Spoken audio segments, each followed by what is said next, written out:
विधानसभा निवडणुकीमध्ये जो फटका बसला दुसऱ्या उमेदवारांवर कार्यकर्ते अस्वस्थ होते. आज या ठिकाणी मेळावा घेतला. कार्यकर्त्यांमध्ये एक अशी भावना की तुमच्या विरोधामध्ये मुंबईहून षडयंत्र झालं तुम्हाला पडण्यासाठी, काय सांगाल?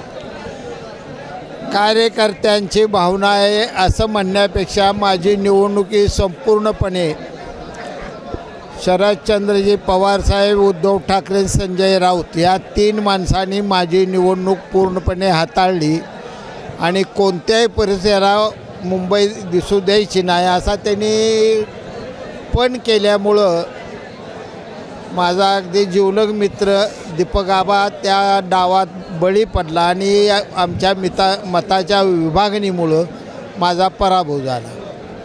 या ठिकाणी आता आपण समर्थकांना एक आव्हान केले की आगामी जिल्हा परिषद, नगर परिषद, पंचायत समिती या निवडणुकीमध्ये या तालुक्यामध्ये तांबडं बळकट ठेवायचं नाही. राज्यभरामध्ये महायुतीला मोठं यश मिळालेलं असताना समर्थकांना हे आव्हान करण्यामागची भावना काय? या पाठीमागची माझी भावनाच एवढी आहे की जो विचार संपूर्ण महाराष्ट्रानं झुगारून दिलेला आहे तो कम्युनिस्ट विचार माझ्या तालुक्यात राहता कामा नये. कारण या विचारामुळं कधीही प्रगतीपथावर कुणालाही जाता आलेलं नाही आणि माझा तालुका मला प्रगतीपथावर घेऊन जायचा आहे आणि तो तालुका महायुतीबरोबरच आदरणीय शिंदेसाहेब, फडणवीससाहेब, अजितदादा यांच्या विचारधारेबरोबर माझा तालुका गेल्यानंतरच या ठिकाणी तालुक्याचा विकास होईल. मुख्यमंत्री एकनाथ शिंदे साहेब यांनी तुमच्या प्रचारार्थ एक सभा घेतली होती. त्यावेळी त्यांनी सांगितलं की बापूमुळं आमचा प्रवास सुखकर झाला, आमच्या बंडाला बळ मिळालं, आम्ही जे बंडाचं निशाण पडकावलेलं होतं बापूने त्यात खूप मोठी भूमिका बजावली. बापू आज या ठिकाणी तिरंगी लढतीत तुमचा पराभव झाला आहे. समर्थकांच्या अपेक्षा आहेत की आता महायुती सरकार येतं आहे आणि तुम्हाला योग्य न्याय सरकारमध्ये मिळावा. मी एक शिवसैनिक आहे आणि मनापासून अंतकरणापासून आदरणीय एकनाथजी शिंदेसाहेब यांच्यावर नितांत प्रेम करणारा मी माणूस आहे. माझी पक्ष वाढवण्यासाठी माझं काम कालपासून मी सुरू केलेलं आहे आणि जो आदेश शिंदेसाहेब देतील त्या आदेशाचं पालन करून पुढची वाटचाल माझी चालू राहील.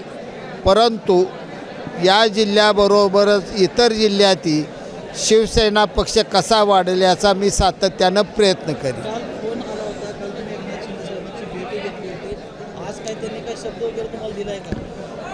असा कोणताही मला साहेबांनी शब्द दिलेला नाही, परंतु एकूण चर्चेतून मला हे दिसून येते साहेब मला रिकामे ठेवणार नाहीत. निश्चितपणानं मला कोणतं पद देऊन पक्षाच्या कामाला लावतील.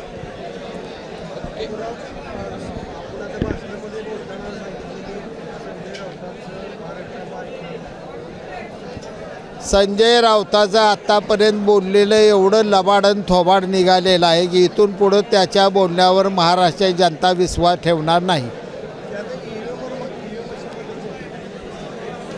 खासदारकीवेळी EV मशीनवर का बोंबला नाही ते आता वरडायला लागला आहे.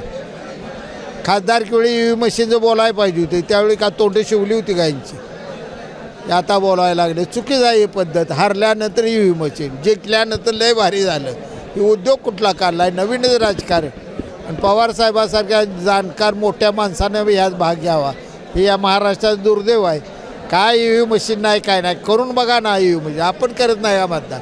आता मी बटन दाबलं, खार दिशीकडं दोन्ही बांधत्या काचच दिसला, तुम्ही मतदान केलं, तुम्हाला ते चिन्ह दिसलं नाही का? कुठंतरी काहीतरी विषय घ्यायचा आणि मग ज्यावेळी कर्नाटक जिंकताय EV मशीन चांगल्या, तामिळनाडू जिंकताय EV मशीन, तेलंगणा जिंकताय, पश्चिम बंगाल ममता बॅनर्जी घेतले तिथे EV मशीन चांगली आहे. इकडे महाराष्ट्रात वाईट आल्यावर चुकीच आहे हे बोलणं. महायुतीत सत्ता मोठी स्थापन झाली. संजय राऊताला आता काय काम असणार?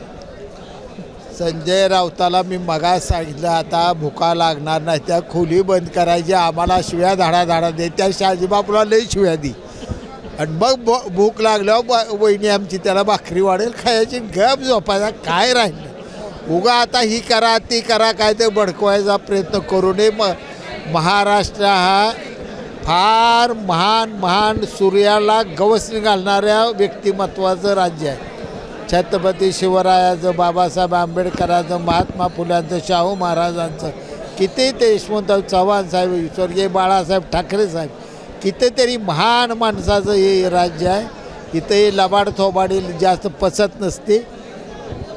खासदार केला त्यांनी जे चुकीच्या पद्धतीने केलं त्या जनतेला लक्षात आलं की आपण कुठतंच ह्यांच्या बोलण्यावर विश्वास ठेवतो, ही चूक आहे. ती चूक जनतेनंच विधानसभेला दुरुस्त केली. महायुतीमध्ये राष्ट्रवादी काँग्रेस अजित पवार गटही सामील आहे. त्यांना महायुतीची सत्ता येते आहे. सत्ताधारी महायुतीमधल्या पक्षाने सोडून दीपदादा जनतेने आमदार व्हायला गेले होते. तिसऱ्या क्रमांकावर गेले होते त्याच्या तिकिटावर. त्यामुळे त्यांना आणि त्यांच्या समर्थकांना काय आव्हान करायचं?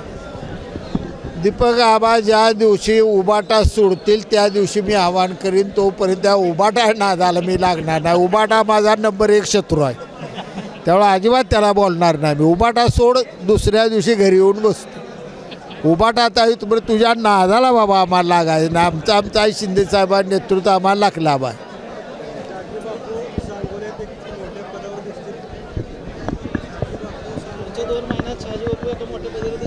सत्ता, संपत्ती, संतती ह्या भाग्याच्या गोष्टी असतात. माझ्या भाग्यात जर ते असेल मिळेल, नसेल तर राहील. पक्षाचं काम माझं चालूच आहे. प्रचारक राहिलेला आहात शिवसेनेचे, तुम्हाला असं वाऱ्यावर सोडतील असं ह्याचा निर्णय तुम्ही घ्यायचा, मी कसा घ्यायचा.